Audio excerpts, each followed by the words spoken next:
YouTube channel மூலமாக தொழிலாளிகள் ஒருவன் சேனல் மூலமாக உங்களை சந்திப்பதில் மிக மகிழ்ச்சி அடைகிறேன். உங்களை சந்திப்பதற்கு காரணம் இருக்கிறது. ஏனென்றால் 4/9/2024 அன்று இரவு வாட்சிமேனும் பகல் வாட்சிமேன்களுக்கும் சேர்ந்து நான் கோரிக்கை விடுத்துள்ளேன். அது மட்டும் இல்லாமல் அனைத்து தொழிலாளிகள், தூய்மை தொழிலாளிகளுக்கும், அனைத்து ஓய்வு பெற்ற தொழிலாளிகளுக்கும் கோரிக்கையை விடுத்த போது டெப்டி மேயர், அதாவது துணை மேயர் அவர்களிடம் இந்த கோரிக்கையை கொடுத்து அவர்கள் உடனே மேயர், கமிஷனர் அவர்களுக்கு, சென்னை மாநகராட்சி ஆணையாளர் அவர்களுக்கு டெலிபோன் மூலமாக தொடர்பு கொண்டு இவர்கள் கோரிக்கையை நான் நிறைவேற்றப்படுகிறேன், நீங்களும் அதற்கு உதவி செய்ய வேண்டும் என்று போனிலே பேசினார்கள். அதே மாதிரி என்னை போய் கமிஷனரை பார்க்க சொன்னார்கள். 4 மாதம் வழியாக கமிஷனரை போய் சென்று பார்த்தேன். இந்த கமிஷனர் அந்த அளவுக்கு மரியாதை உள்ளவர், மதிப்பு உள்ளவர், தொழிலாளர்கள் மீது பண்பு உள்ளவர், பண்பு கொண்டவர். ஏனென்றால் இரவு வாட்சிமேன் என்றாலும் தூய்மை தொழிலாளர், அடிப்பட்ட தொழிலாளிகள் என்றாலே அந்த தொழிலாளிகள் மேலே கருணை காட்டும் இப்படி ஒரு கமிஷனர் குமரகுருவை நான் பார்த்ததில் மிக மகிழ்ச்சி அடைகிறேன். அவர் சொன்னதின் பேரில் அங்கே கல்வி இணை ஆணையாளர் வந்தார்கள். அவர்களிடம் இதை விலைக்கு கேட்டார்கள். திருப்பி இணை ஆணையாளரும் நானும் எங்களை கூப்பிட்டு மீட்டிங்கை போட்டார்கள். மீட்டிங்கிலே அதை 14,820 ரூபாய் தர வேண்டும் என்று நான் வலியுறுத்தினேன். அதற்கு கூட்டத்தில் வைத்துதான் பாஸ் பண்ண வேண்டும், அதனால் எனக்கு கொஞ்சம் டைம் கொடுங்கள் என்று கமிஷனரும் டிசியும் கேட்டதின் பேரில் நான் இந்த அவர்களிடம் பேசிய வார்த்தை, சீக்கிரம் விரைவேகத்தில் அவர்கள் சம்பளத்தை 5ஆம் தேதி கொடுக்குமாறும், 2வது ஐடென்டி கார்டு கொடுக்குமாறும். ஏனென்றால் ஒரு தொழிலாளி வெளியே போகிறான், விழுகிறான், அவனால் அடிப்பட்டு விழுகிறான், அவன் அட்ரஸ் எதுவும் இல்லாமல் அவன் என்ன செய்வான், அதனால் அவன் எந்த இடத்தில் வேலை செய்கிறான் என்பதற்காக அடையாளமாக இருப்பதற்காக அடையாள அட்டம் அவர்களிடம் கேட்டு அடையாள அட்டம் தலைமை ஆசிரியர்கள் மூலமாக வழங்கப்படுவார்கள் என்று குறிப்புகள் ஈஓ எழுதி கொண்டார் வசந்தி மேடம். தலைமை ஆசிரியர் மூலமாக அது அவர்களுக்கு பகல் காவலர்களுக்கு ஐடென்டி கார்டு கொடுக்கப்படும். அது மட்டும் இல்லாமல் காலமோர ஊதியம் வாங்க தூய்மை தொழிலாளர்களுக்கும் அந்த அடையாள அட்டம் வழங்கப்படும். காப்பீடு திட்டம் கார்டு குடிக்கிறேன் என்று அவர்கள் ஒப்புக்கொண்டார்கள். பிஎஃப் ஃபண்டு குடிக்கிறேன் என்று ஒப்புக்கொண்டார்கள். 3வதாக தைப்பூர் அலிகானில் கீதா லட்சுமி இறந்து போனார்கள். அவர்கள் குடும்ப நல நிதியாக 1 லட்சம் ரூபாய் தர வேண்டும் என்று நான் திரு ஆணையாளரிடம் கேட்டேன். ஆணையாளர்களும் அதை மறுபடி நீங்கள் அதை இது பண்ணினால் மறுபடி நாங்கள் தர தயாராக இருக்கிறோம். வாரிசுதாரர்களுக்கு வேலை கேட்டேன். இப்பொழுதுதான் நாங்கள் 4 பேருக்கு கருணை அடிப்படையில் வேலை கொடுத்தோம் என்று கூறினார்கள். ஆனால் 7ஆம் மாதம் 8ஆம் மாதம் தான் இறந்தார்கள். 7ஆம் மாதம் கீதா என்றவர்கள் இறந்தார்கள். தைப்பூர் அலிகான் 8ஆம் மாதம் லட்சுமி என்றவர்கள் சாவஞ்சியர்கள் இறந்தார்கள். அவர்களுக்கு இதுவரையும் அவர்கள் வீட்டில் எதுவும் இது பண்ணி, அதனால் அவர்களுக்கு இருவர்களுக்கும் இறந்தவர்களுக்கும் வாரிசுதாரர்களுக்கு வேலை கருணை அடிப்படையில் வேலை கொடுத்து உதவுமாறு கமிஷனை கேட்டுக்கொண்டேன். அதேமாதிரி கமிஷனரும் ஒப்புக்கொண்டார்.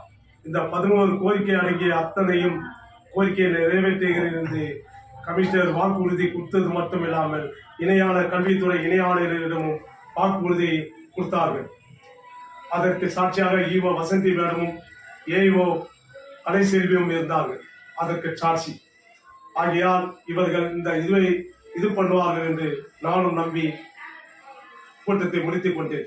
அது மட்டும் இல்லாமல் முக்கியமாக உங்கள்கிட்ட சொல்ல வேண்டும் என்றால் 100% தலைமை ஆசிரியர்கள் 100 பள்ளிக்கூடத்தில் 60 தலைமை ஆசிரியர்களும், அதாவது 60 தலைமை ஆசிரியர்கள் 30 தலைமை ஆசிரியர்களும் 30 அசிஸ்டன்ட் ஹெச்எம் அதாவது ஏஹெச்எம்மும் இருக்கிறார்கள். அதில் 60% அருமையாக பள்ளிக்கூடத்தில் தூய்மை தொழிலாளிகளும் வாட்சிமேனையும் மரியாதை கூறும் நிமித்தமாக நடத்துகிறார்கள்.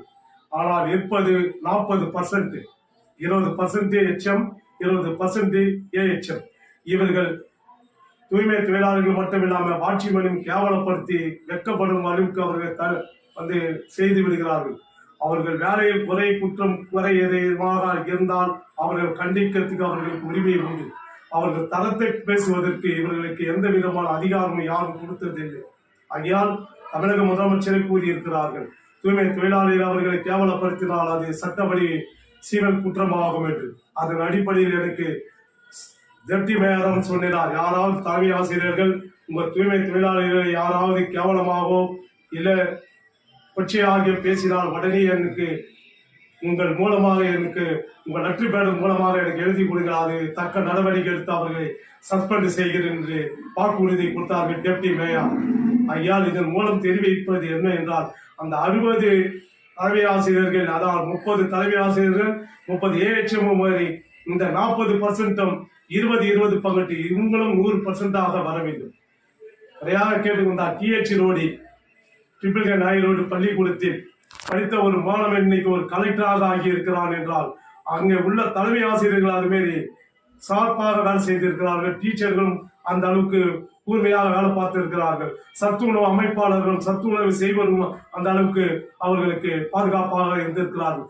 தூய்மை தொழிலாளர்களும் வாட்சிமேன் அவர்களும் அங்கு இருப்பதனால் தான் அந்த பள்ளிக்கூடம் இன்றைக்கு உயர்ந்த தரத்தில் இருக்குது. அதே போல் ட்ரிபிள்கேன் திருவள்ளிக்கேணி ஹைரோட்டில் இருப்பது போல் அனைத்து ஸ்கூலும் இதே மாதிரி தரம் உயர வேண்டும் என்று ஒரு குறிப்பாக சொல்ல வேண்டும் என்றால், ஒரு இணை ஆணையாளர், கல்வித்துறை இணை ஆணையாளர் விஜயராணி அவர்கள், தலைவர் அவர்களே ஏன் உங்கள் தூய்மை தொழிலாளர்கள் உட்காரமா பயப்படுறார்கள், நீங்க மிரட்டினீர்களால் என கேட்டார்கள். நான் மிரட்ட மாட்டேனமா, அவர்கள் ஸ்கூல் எவ்வளவு நடத்தியிருப்பார்கள் என்று சொல்லியிருக்க முடியும் என்னால். ஆனால் அதை சொல்லவில்லை. ஏனென்றால் நான் கல்வி பற்று உள்ளவன், ரிப்பன் பில்டிங்கில் நன்றி உள்ளவன். அதனால் சொல்ல நான் விரும்பவில்லை. அதனால் தலைமை ஆசிரியர்கள் ஒருவேளை அவர்களை மிரட்டி வைத்து இருக்கிறார்களோ என்று தெரியல என்று நான் சொல்லியிருக்க முடியும். ஆனால் சொல்ல, ஒரு இணையாளையாளர் அவர்கள் தூய்மை தொழிலாளர்களை தனக்கு ஈக்குவலாக உட்கார வைத்து பேசுகிறார்கள் என்றால், சில எச்சமங்கள் சொல்லுகிறார்கள் நான் வாட்சிமேனை ஈக்குவலுக்காக பேசுகிறேன் என்று. அது பெருமை கிடையாது. இது ஜனநாயக நாடு. யார் வேணாலும் உட்காரலாம், யார் வேணாலும் பேசலாம். அதுதான் கொண்டு வந்தது. ஜனநாயகத்தில் பேசுவதற்கும் உட்காருவதற்கும் உரிமை கொடுத்து இருக்கிறது. ஆகையால் இதை கவனப்படுத்திக் கொள்கிறேன். ஒரு இணை ஆணையாளர் இந்த அளவுக்கு அவர்கள் மீது மதிப்பு மரியாதை வைத்திருக்கிறார்கள் என்றால், நீங்களும் அதை மதிப்பு மரியாதை வைக்க வேண்டும் என்று சொல்லி உங்களிடம் இன்று விடைபெறுகிறேன். நன்றி, வணக்கம்.